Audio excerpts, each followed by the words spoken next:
तो आप अंदर नहीं आएंगे बाबा की तबीयत पूछने के लिए? नहीं नूर, मैं उस घर में कदम नहीं रखूंगा जहां नवेरा मौजूद है। जाओ तुम। आप लोगों का बहुत शुक्रिया। और तुम खानदान की सबसे बड़ी हो, तुम्हारा जो भी फैसला होगा वो सबको मानना पड़ेगा। मेरी बात तो सुने। मैं बहुत जरूरी काम कर रहा हूं, तो प्लीज मजीद इस हवाले से मुझे कोई बात नहीं करनी। और तुम ना नूर, तहसीन की शादी के बजाय अपनी बहन के बारे में सोचो, उसे उस घर से निकालो। कि अम्मा ना अभी कुछ बोल नहीं रही हैं, लेकिन वो चुप नहीं बैठेंगी। वो इस वक्त सिर्फ इस वजह से खामोश हैं क्योंकि तहसीन की शादी सर पर है, वरना वो बर्दाश्त नहीं करेंगे और ना ही मैं बर्दाश्त करूंगा। चाचा से साफ कह दो कि उसका ठिकाना कहीं और तलाश करें, वरना मैं तुम्हारे उस घर में कदम नहीं रखूं। यानी आप क्या कह रहे हैं? मेरी बात सुने, देखिए नवीरा आपी के पास कोई ठिकाना ही नहीं है, वो कहाँ जाएंगी घर को छोड़कर?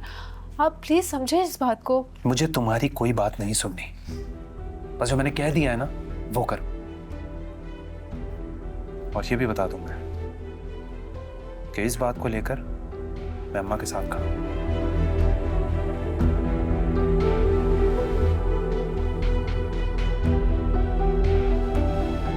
मुझे हिसाब करने दो, मैं बहुत जरूरी काम कर रहा हूं इसमें।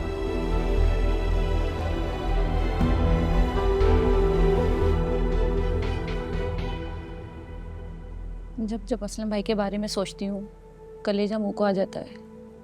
कितनी ख्वाहिश थी उनकी बेटी की शादी हो जाए। बस सब अल्लाह की मर्जी है। मैं भी बीमार रहती हूँ, तबीयत सही नहीं रहती, और असलम की भी ख्वाहिश थी, इसलिए हमने तहसीन की शादी की डेट पक्की कर दी। बस ऐसी सादगी से रुखसत कर रहे हैं, कोई धूमधाम नहीं कर रहे। मैं अपने होते हुए अपनी बच्ची की शादी करना चाहती हूँ, उसका घर आबाद देखना चाहती हूँ। बस यही मेरी ख्वाहिश है। इशरत, हम समझ सकते हैं तुम्हारे दिल पे क्या बीत रही है। बहुत अच्छा फैसला है इशरत तुम्हारा। बेटियां जितनी जल्दी अपने घर की हो जाएं इतना ही अच्छा है। और क्या फ़र्क पड़ता है, धूमधाम से करो या सादगी से, हम तुम्हारे साथ हैं। आप लोगों का बहुत शुक्रिया। और तुम खानदान की सबसे बड़ी हो, तुम्हारा जो भी फैसला होगा वो सबको मानना पड़ेगा। हाँ। इशरत, अपने देवर को भी बुलाओगी शादी में? हाँ हाँ, क्यों नहीं बुलाऊंगी। असलम के इकलौते भाई हैं, वो तो ज़रूर आएंगे। अरे वो अपने सारे घर वालों को भी साथ लाएगा और अपनी भागी हुई बेटी को भी साथ लेकर आएगा। क्या तुम गवारा कर लोगी इस बात को? इशरत, मुझे तो समझ ही नहीं आ रहा तुमने उनके साथ ताल्लुक ही क्यों रखा हुआ है। एजाज ने अपनी बेटी को घर रख लिया है, सारा खानदान थू थू कर रहा है। लेकिन मैंने उन्हें मना कर दिया है कि वो उसको साथ ना रखें, निकालें घर से। अभी तक तो नहीं निकाला उसे, हमें पता चला है वो तो अभी तक उनके घर में रह रही है।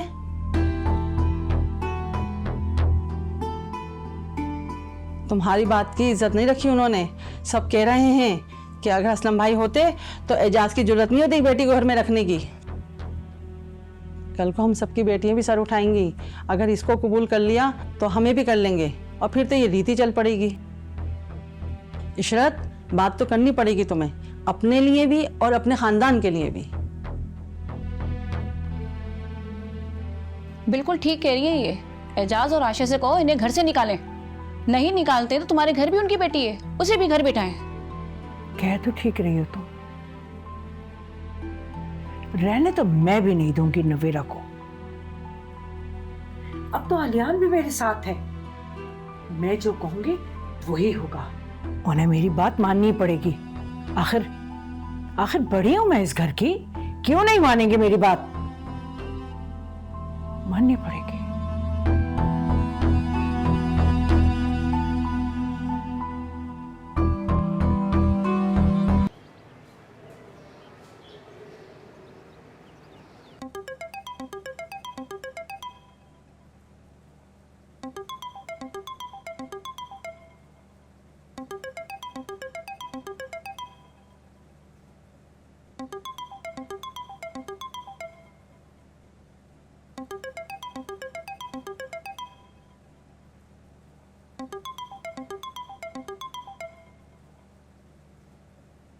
हेलो, कैसी हो नूर? मैं ठीक हूँ। आप कैसी हैं? झूठ मत बोलो। जो हमारा हाल है ना यहाँ पर, मुझे पता है तुम्हारा भी वही हाल होगा। हम लोग बहुत परेशान हैं तुम्हारी वजह से। नहीं भाभी, आप परेशान ना हो, मैं ठीक हूँ। अब ये बात अंकल को कौन समझाए? इश्रत ताई ने जो बातें की हैं ना, अंकल ने वो बातें अपने दिल पे ले ली हैं। ना वो कुछ खा रहे हैं, ना वो कुछ पी रहे हैं, कुछ समझ नहीं आ रहा। बल्कि उन्हें कल से फीवर भी है। हॉस्पिटल जाने से भी उन्होंने मना कर दिया है। असवद ने बल्कि डॉक्टर को घर भी बुलाया था, बट अंकल ने मना कर दिया कि मुझे चेकअप ही नहीं कराना। कुछ समझ नहीं आ रहा, बहुत परेशान है हम लोग। तो भाभी आप उन्हें समझाएं ना, उनको समझाएं कि मेरा और आलियान का रिश्ता इतना कमजोर नहीं है। आलियान मुझे कभी नहीं छोड़ेंगे। हम लोग तो हर कोशिश कर चुके हैं, ना वो कुछ सुनने को तैयार है, ना वो कुछ समझने को तैयार है। नूर, तुम ऐसा करो कि कुछ टाइम के लिए तुम यहाँ पर आ जाओ और आके ना तुम खुद उन्हें समझाओ। शायद तुम्हारी बात वो समझ लें। हाँ, मैं करती हूँ आलियान से बात, कुछ करने की कोशिश करती हूँ। चलो, तुम भी अपना ख्याल रखना। हाँ, खुदा हाफिज।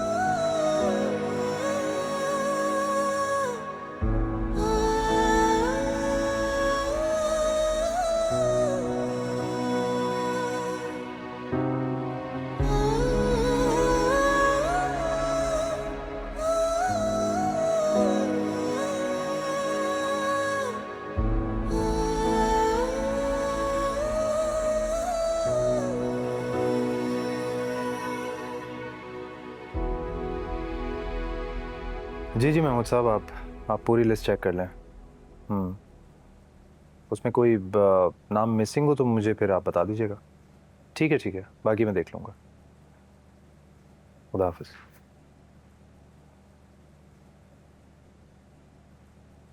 आलियान, वो अनिला भाभी की कॉल आई थी, बता रही थी कि बाबा की तबीयत बिल्कुल ठीक नहीं है। डॉक्टर के पास भी नहीं जा रहे और मेडिसिन भी नहीं ले रहे। तो मैं सोच रही थी कि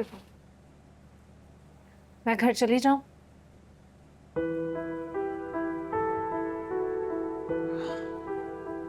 ठीक है,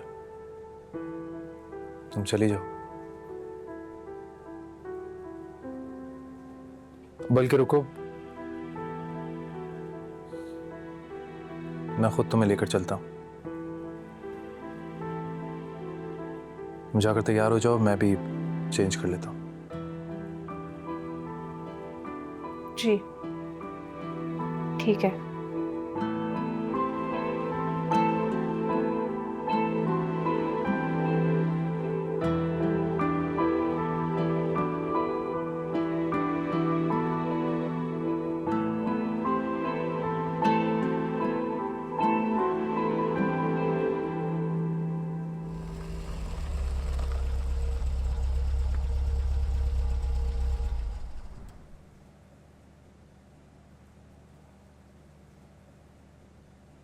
जाओ तुम, चचा से मिलके आ जाओ। मैं गाड़ी में तुम्हारा इंतजार कर रहा हूँ। तो आप अंदर नहीं आएंगे बाबा की तबीयत पूछने के लिए? नहीं नूर, मैं उस घर में कदम नहीं रखूंगा जहाँ नवेरा मौजूद है।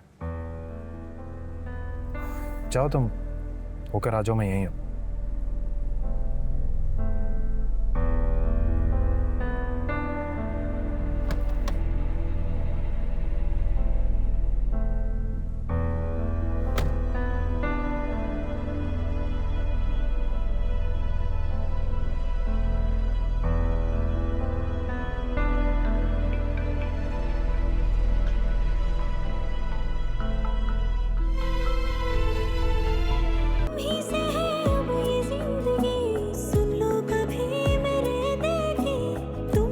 कुछ है कहीं